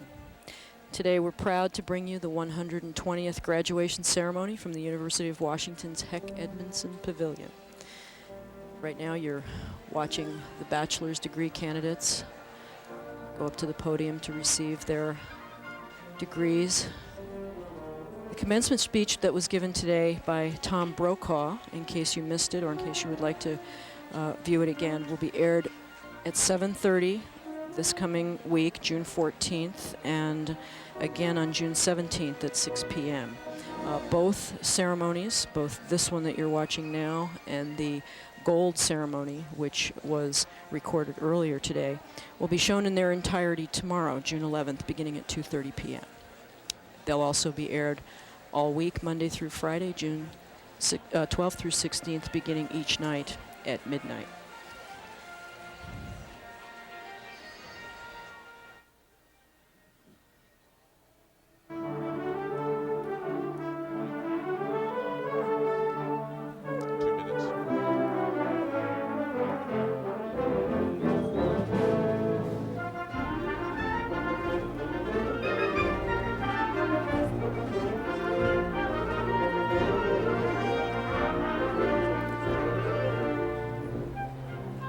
call me in.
The bachelor's candidates continue to file up to the podium to receive their degrees, and congratulations. We estimate that this part of the program will take about 35 minutes. And so for part of that time, we'll be providing you with additional information about the university and the commencement proceedings.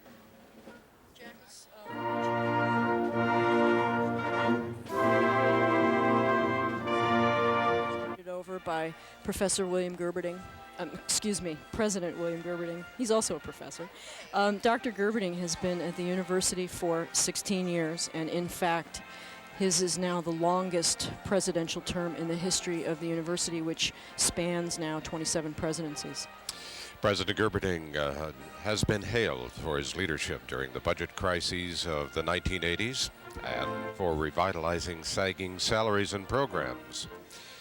He has been credited with numerous accomplishments during his tenure, including major new building projects on campus, improved community relations, and new endowments for professorships, fellowships, and scholarships.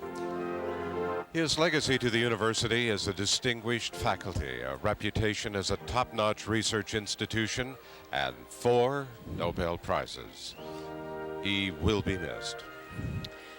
That is a fact. And so on this day, as we wish goodbye and good luck to our graduates, we're also saying goodbye and good luck and thank you to our president, William P. Gerberding. But some interesting news was announced just yesterday that many in our audience may not have yet heard, and it has to do with a very special honor that has been afforded to Dr. Gerberding by the Board of Regents. Pam, and it is very important news, and will be remembered in perpetuity here at the university. The Board of Regents has resolved that in recognition of and appreciation for his outstanding leadership of this great university, the administration building has been renamed and will be known forever hereafter as William P. Gerberding Hall. Jack, that's really a fitting tribute to this man who's devoted so much talent and energy to the betterment of this university, and it will serve as a great memory for all of us. It's going to be a little interesting trying to get used to a new name. I work in that building. I have for a while now, so it'll be fun. Well, I'm going to have a little trouble getting used to it too, and who knows, Pam, I may have trouble finding you for a while.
watching Commencement 1995 on UWTV. This telecast is coming to you from Heck Edmondson Pavilion at the campus at the University of Washington. I'm Jack Armstrong. Here with me is Pam Stewart as we bring you all the pomp and circumstance of this year's graduation ceremony.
Here's an interesting note. You may have noticed the medallion worn by President Gerberding. The tradition of the President's Seal Medallion began in 1958 when Dr. Charles E. Odegaard was inaugurated as the university's 24th president. The Seal Medallion has been presented to each president at his installation and is worn at official ceremonies such as today's commencement. That's right. The medallion that you see hanging around Dr. Gerberding's neck is plated in 10-karat gold. The chain that it's suspended from is also gold-plated. Weighs almost 5 ounces, and the medallion is about 2.5 inches in diameter, 3/16 of an inch in thickness. We talked earlier about the mace and the inscriptions on the mace. On the medallion that you see, on one side is the seal of the university with a facsimile of the 4 columns from the original territorial university building. That's a great shot. You can get it periodically as the graduates go by. As they flash by there. We go. That looks like the university motto, which is on the other side. The seal of the president of the university, as I said, is on the reverse side. You know, Jack, I'm really enjoying watching this. I'm amused by the decorations on the mortarboards. I think that's some of them are quite clever. It looks like everyone's having a good time. Well, it's part of that excitement we've been feeling all day, Pam. Oh, absolutely. I understand that the tradition of decorating mortarboards goes back to the 60s.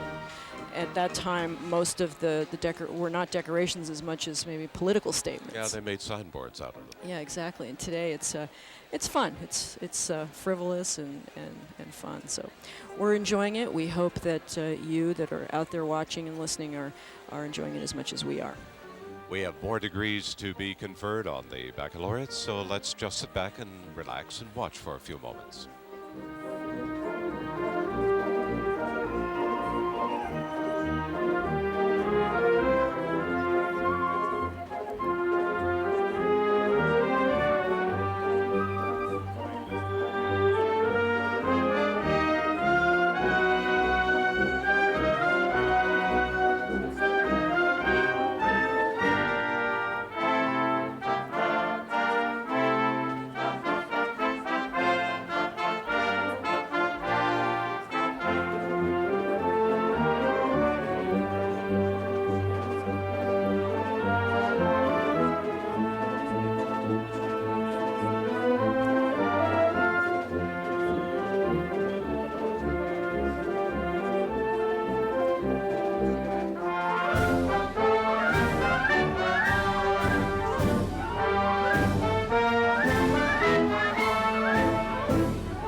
some of the interesting statistics President Gerberding mentioned earlier in his opening remarks.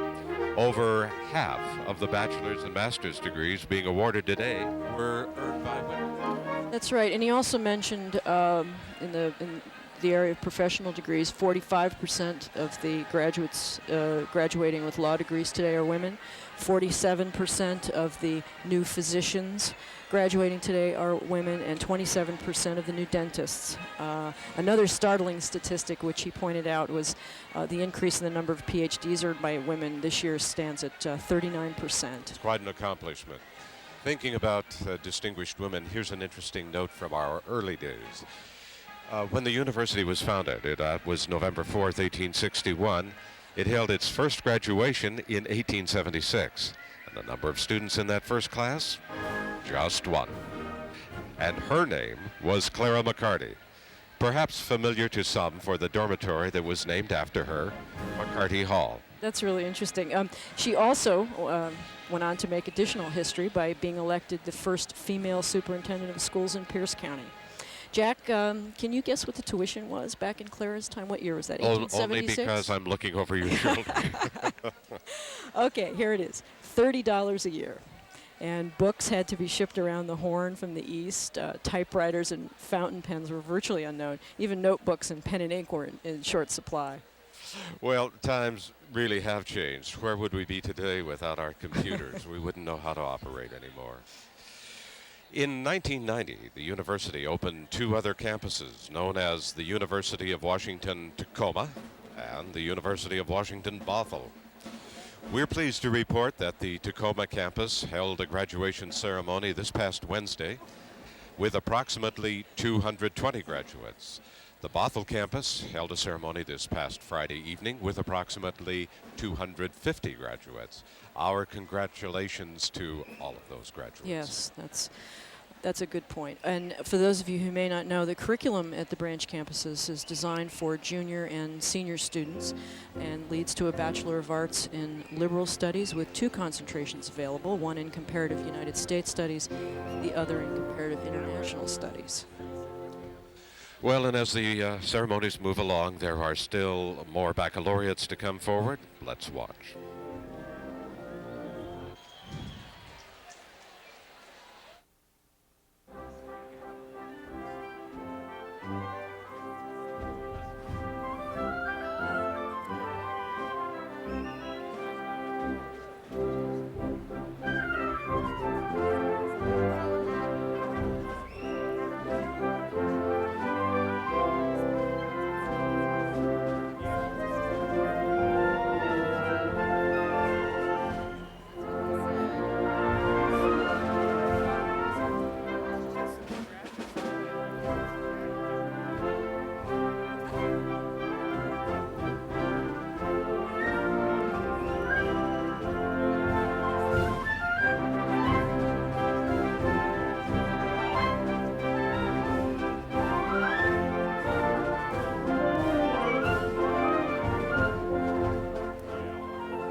This is UWTV Cable Channel 27. Today we're proud to bring you the 120th graduation ceremony from the University of Washington's Heck Edmondson Pavilion. The commencement speech given today by Tom Brokaw will be aired again at 7:30 on June 14th and on June 17th at 6 p.m.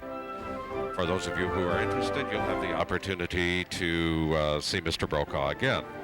Both ceremonies will be shown in their entirety tomorrow, June 11th, beginning at 2:30 p.m. They'll also be aired the following week, June 12th through the 16th, beginning each night at midnight.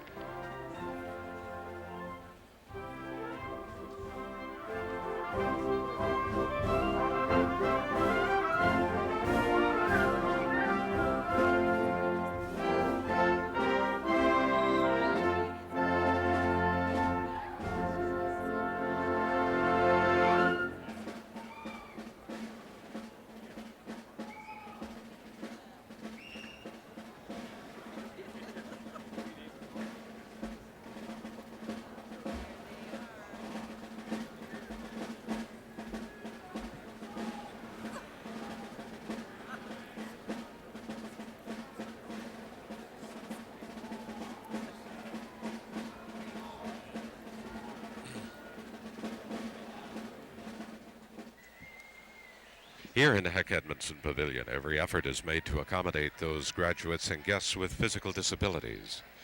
Special tickets were available for disabled and or wheelchair guests, allowing access at the ground level entrance. And there are ramps for the graduates to receive their diplomas. And on the right side of the stage, as you look around during the proceedings, you'll be able to see a sign language interpreter for the hearing impaired. Jack, one thing we haven't talked about, and I think this is an appropriate time to bring it up as we watch the graduates stepping up to the dais to receive their awards, is the value of the degrees that these graduates are receiving today. I mean, after all, this is what this higher education is all about.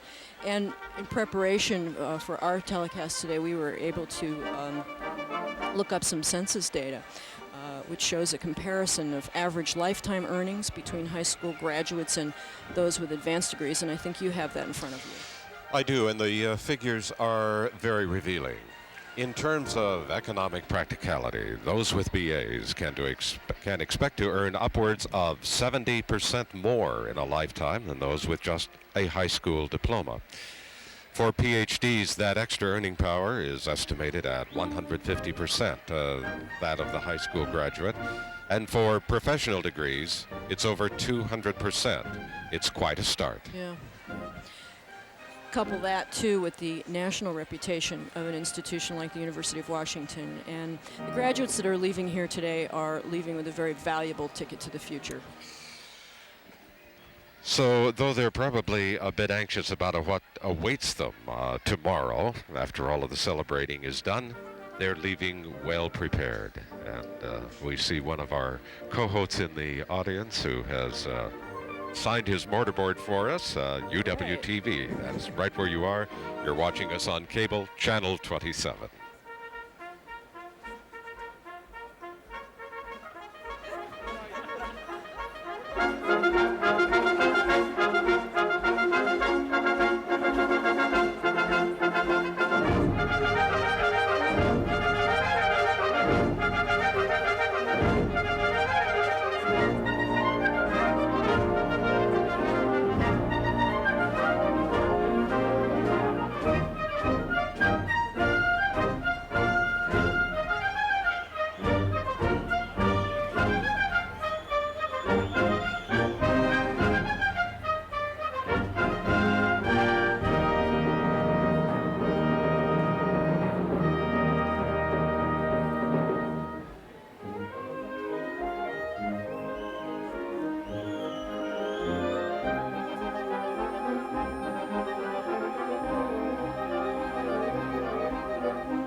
Is proud to bring you this 120th commencement exercise from Heck Edmondson Pavilion on the campus of the University of Washington. The bachelor's candidates are continuing to walk forward to receive their awards, so continue to sit back and enjoy the festivities with us.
Pam, let's take this opportunity to give a brief profile of the university for our viewers, a few things that might put the institution in perspective, particularly for those who are not totally familiar with it.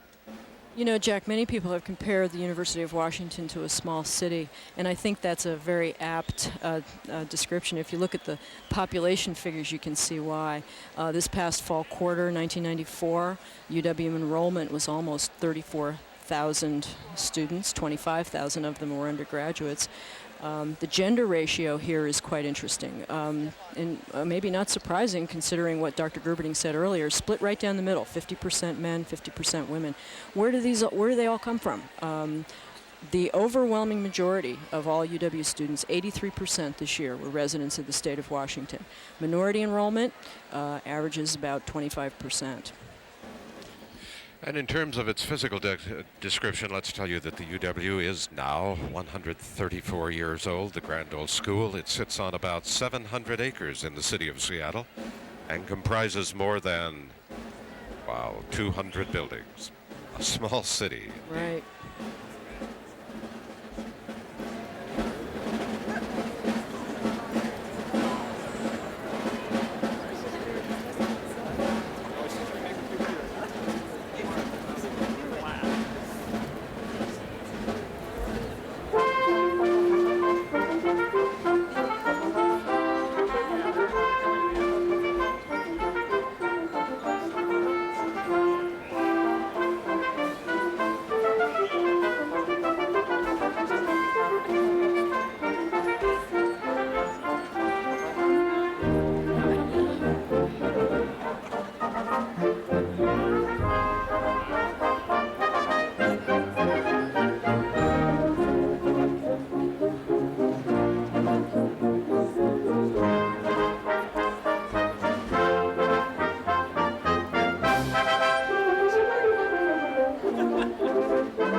Executive Vice President of the University of Washington for the past 9 years, who recently announced that he will be taking his leave to become the Executive Vice President at the prestigious Duke University in North Carolina. And Jack, we will all certainly miss him. Pam, there was an editorial that appeared in the Seattle Times on May 10th, right after Dr. Trask announced his departure, and I'd like to read a portion of that right now. Quote, President Bill Gerberding was right when he said Trask's departure will leave a large hole in the UW's administration. especially considering the impressive job Trask has done the last 9 years.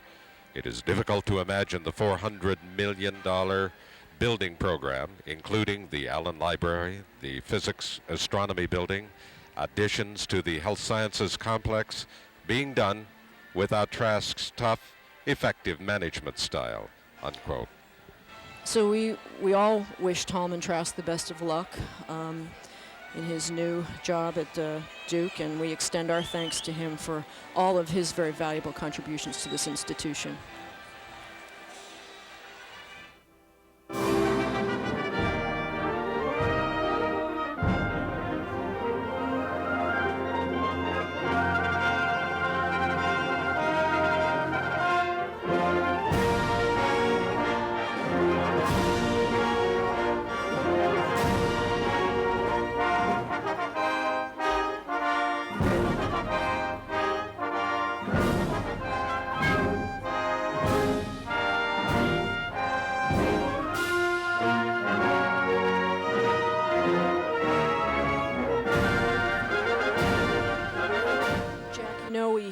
Talked earlier about the value of a UW degree and how well prepared those students should be for the future. But as I was walking across campus the other day with the sun shining, Mount Rainier looming in the distance, Drumheller Fountain in the foreground, I thought, gee, if I were a student, it would be really hard to leave such a beautiful place. This is really special. I know exactly what you mean. I remember the day I graduated and how hard it was to leave, and how fortunate I was to be able to come back and work here. The grounds, the buildings, the vistas, the physical beauty of this campus, it's really second to none. We'd like to remind you, this is UW-TV, cable channel 27, and we hope you're enjoying this presentation of the 120th commencement at the University of Washington as much as we are.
The ceremonies are nearly drawing to a close. UWTV is proud to bring you this 120th commencement exercise from Heck Edmondson Pavilion on the campus of the University of Washington.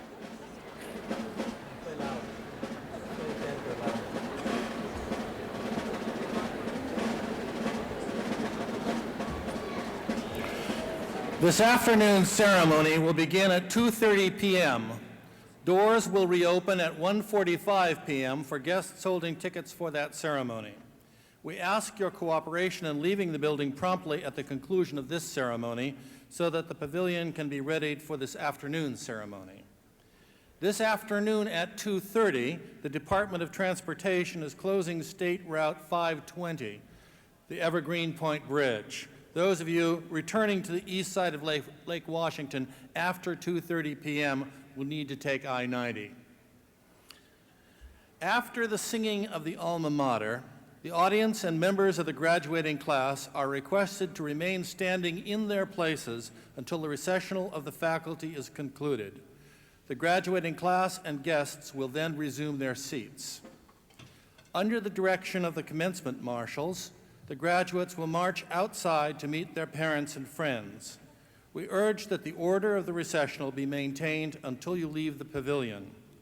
The audience will now please rise for the singing of the alma mater. The words are printed on the inside of the back cover of the commencement program.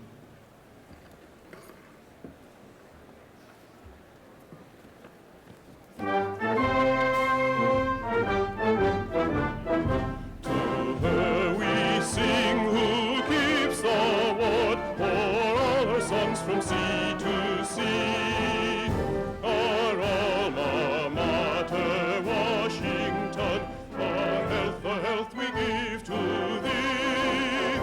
A child of mighty western land, you're the mother of a mighty race. Silent, gentle vigil holds its strength and purity and grace. All hail, O Washington, thy sons and daughters sing glad acclaim.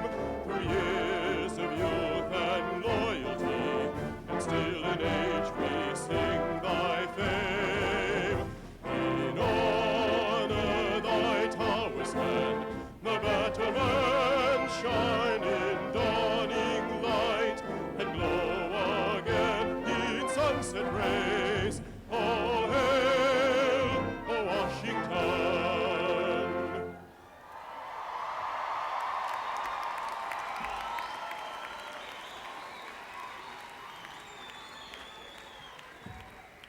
The College of Arts and Sciences ceremony of the 120th Commencement exercises of the University of Washington is now closed.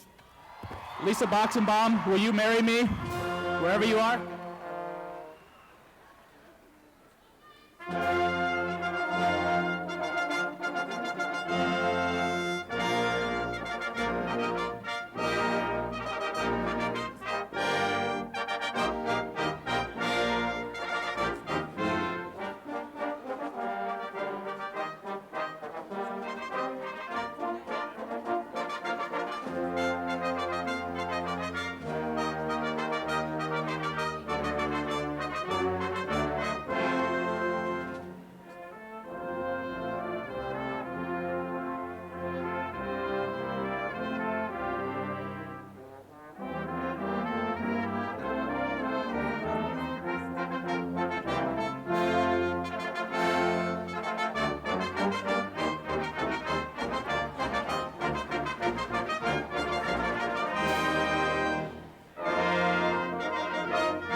As you can see, the graduating class of 1995 faculty and dignitaries in full academic regalia are now taking their leave from Heck Edmondson Pavilion.